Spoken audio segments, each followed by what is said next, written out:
एक प्रोजेक्ट और पूरा सिंध जल उठा, हाईवे बंद, पेट्रोल पंप लूटा गया, गृह मंत्री का घर जलाया गया और 2 लोग मारे गए। यह कोई आम विरोध नहीं था, यह खुली बगावत थी पाकिस्तान की स्टेट पॉलिसी के खिलाफ। लेकिन सवाल यह है, आखिर ऐसा क्या हुआ कि सिंध सुलग उठा और क्या यह झगड़ा अब सिर्फ पाकिस्तान तक सीमित रहेगा? नमस्कार, मैं हूं सिद्धार्थ प्रकाश। पाकिस्तान के सिंध सूबे में जो हुआ वो शायद कराची तक को हिला दे।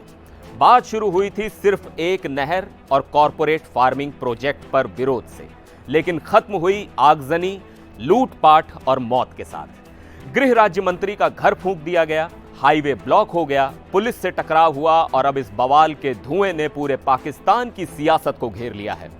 तो चलिए आपको ले चलते हैं सिंध के उस तल्ख मंजर पर जहां से शुरू हुई बगावत और जो अब पूरे रीजन की सियासत को चैलेंज कर रही है।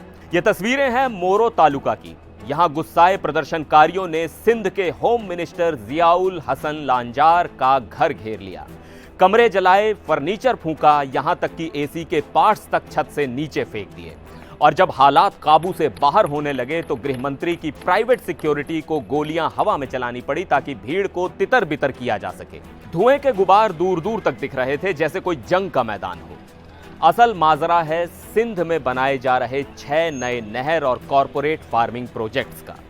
लोकल लोगों और राष्ट्रवादी समूहों को डर है कि इससे उनके जल स्रोत खत्म हो जाएंगे, जमीनें छिन जाएंगी और बाहर की कंपनियां उनकी जमीनों पर कब्जा कर लेंगी। जब उन्होंने नेशनल हाईवे पर धरना देने की कोशिश की तो पुलिस ने लाठी चार्ज कर दिया। बस फिर क्या था, माहौल भड़क गया, गाड़ियों को आग लगा दी गई, एक ऑयल टैंकर जला दिया गया, ट्रकों को लूटा गया। एक वायरल वीडियो में देखा गया कि प्रदर्शनकारी एक ट्रक पर चढ़कर यूरिया की बोरियां नीचे फेंक रहे हैं।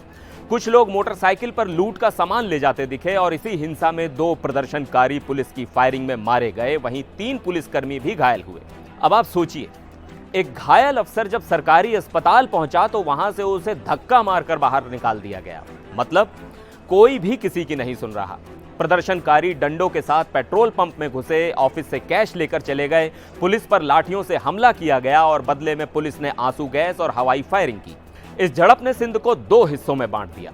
एक तरफ गुस्से से भरे लोग और दूसरी तरफ ठंडी लाठियां और गोलियां चलाती पुलिस। हाईवे कई घंटों तक जाम रहा। हालात को संभालने के लिए नवाब शाह और सुक्कुर से भारी पुलिस बल बुलाया गया।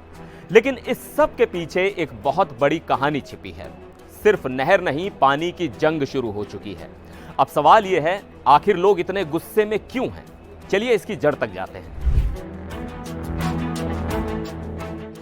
तो इस आग की चिंगारी है चोलिस्तान नहर प्रोजेक्ट। अब यह क्या बला है? सिंधु नदी, जिसे पाकिस्तान की लाइफलाइन कहते हैं, उसका पानी पंजाब के चोलिस्तान रेगिस्तान में ले जाने के लिए पाकिस्तान की केंद्र सरकार और सेना ने 176 किलोमीटर लंबी 6 नहरें बनाने की योजना बनाई। लेकिन सिंध के लोग इसे अपने लिए खतरा मानते हैं। क्यों? क्योंकि सिंध की खेती, वहां के किसान और लाखों लोगों की रोजी रोटी इसी सिंधु नदी पर टिकी है। अगर ये पानी पंजाब की ओर डाइवर्ट हुआ तो सिंध में सूखा पड़ सकता है, फसलें बर्बाद हो सकती हैं और पूरा इलाका रेगिस्तान बन सकता है। अब बताइए, अगर किसी की जिंदगी का आधार छीन लिया जाए तो क्या वो चुप बैठेगा? बिल्कुल नहीं। सिंध के लोग भी चुप नहीं बैठे। उन्होंने सड़कों पर उतरकर इस प्रोजेक्ट का विरोध शुरू किया और आज ये गुस्सा फट पड़ा। सिंध के किसानों को डर है कि उनकी फसलें मर जाएंगी, उनके बच्चे भूखे रह जाएंगे। और ये सिर्फ किसानों की बात नहीं है, राजनीतिक दल, धार्मिक संगठन, वकील, एक्टिविस्ट सब इस विरोध में शामिल हैं। लेकिन ये सिर्फ नहर की कहानी नहीं है, इसके पीछे एक और बड़ा खेल चल रहा है और वो है भारत का मास्टर स्ट्रोक। अब बात को और गहराई से समझते हैं। सिंध में यह जल संग्राम सिर्फ स्थानीय मसला नहीं है, इसके पीछे है भारत का एक बड़ा फैसला। 22 अप्रैल 2025 को जम्मू कश्मीर के पहलगाम में हुए आतंकी हमले के बाद जिसमें 26 लोग मारे गए, भारत ने 1960 की सिंधु जल संधि को निलंबित कर दिया। इस संधि के तहत सिंधु, चेनाब और झेलम नदियों का 80% पानी पाकिस्तान को मिलता था। लेकिन अब भारत ने चेनाब नदी पर बगलिहार और सलाल बांध के गेट बंद कर दिए और नतीजा, चेनाब का पानी 90% कम हो गया और पाकिस्तान में सूखे का खतरा मंडरा रहा है। और भारत यहीं नहीं रुका, खबर है कि झेलम नदी पर किशनगंगा बांध के जरिए भी पानी रोका जा सकता है। अब सोचिए, पाकिस्तान की 80% खेती और 24 करोड़ लोग इन नदियों पर निर्भर हैं।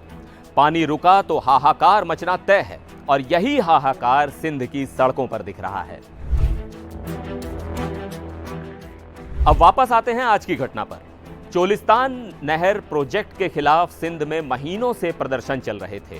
पिछले महीने पाकिस्तान की काउंसिल ऑफ कॉमन इंटरेस्ट ने इस प्रोजेक्ट को रद्द कर दिया था, लेकिन सिंध के लोग कहते हैं हमें भरोसा नहीं, हमें लिखित में चाहिए कि यह प्रोजेक्ट पूरी तरह बंद हो। और जब शहबाज सरकार ने उनकी बात नहीं सुनी तो गुस्सा फूट पड़ा। बुधवार को प्रदर्शनकारियों ने गृह राज्य मंत्री का घर तक फूंक डाला। देखा जाए तो ये जल संग्राम सिर्फ पानी की लड़ाई नहीं है, सिंध में आजादी की आवाजें भी बुलंद हो रही हैं। जय सिंध फ्रीडम मूवमेंट ने 17 मई को बड़े प्रदर्शन किए, जिसमें लोग सिंध की स्वायत्तता और पाकिस्तानी सेना के खिलाफ नारे लगा रहे थे। बलूचिस्तान में पहले से ही आजादी का आंदोलन चल रहा है और अब सिंध भी उसी रास्ते पर है। सोचिए, एक तरफ भारत ने पानी रोका, दूसरी तरफ सिंध और पंजाब में पानी के लिए जंग और ऊपर से आजादी की मांग। पाकिस्तान की हालत पतली हो रही है। इतना ही नहीं, अफगानिस्तान भी पाकिस्तान की नदी का पानी रोकने की तैयारी कर रहा है। मतलब बात सिर्फ सिंध तक सीमित नहीं है, पाकिस्तान के चारों तरफ पानी को लेकर शिकंजा कसता जा रहा है। और सिंध में जो बगावत फूटी है वो सिर्फ एक नहर का विरोध नहीं, वो पाकिस्तान के फेल होते सिस्टम का लावा है जो अब हर कोने से फूट रहा है। तो ये थी सिंध के जल संग्राम की पूरी कहानी। एक नहर प्रोजेक्ट जिसने पूरे प्रांत को आग में झोंक दिया, भारत का मास्टर स्ट्रोक जिसने पाकिस्तान को पानी के लिए तरसा दिया, और सिंध के लोग जो अपनी जिंदगी और आजादी के लिए सड़कों पर हैं। तो आने वाले हफ्तों में यह देखना बेहद दिलचस्प होगा कि क्या सिंध में ये आंदोलन और फैलता है, क्या बाकी सूबे भी बगावत में जुड़ते हैं, और क्या पाकिस्तान वाकई एक और सिविल वॉर की तरफ बढ़ रहा है। अगर आपको ये एनालिसिस पसंद आया हो तो वीडियो को लाइक कीजिए, शेयर कीजिए और चैनल को सब्सक्राइब करना मत भूलिएगा। मिलते हैं अगले वीडियो में, तब तक के लिए नमस्कार।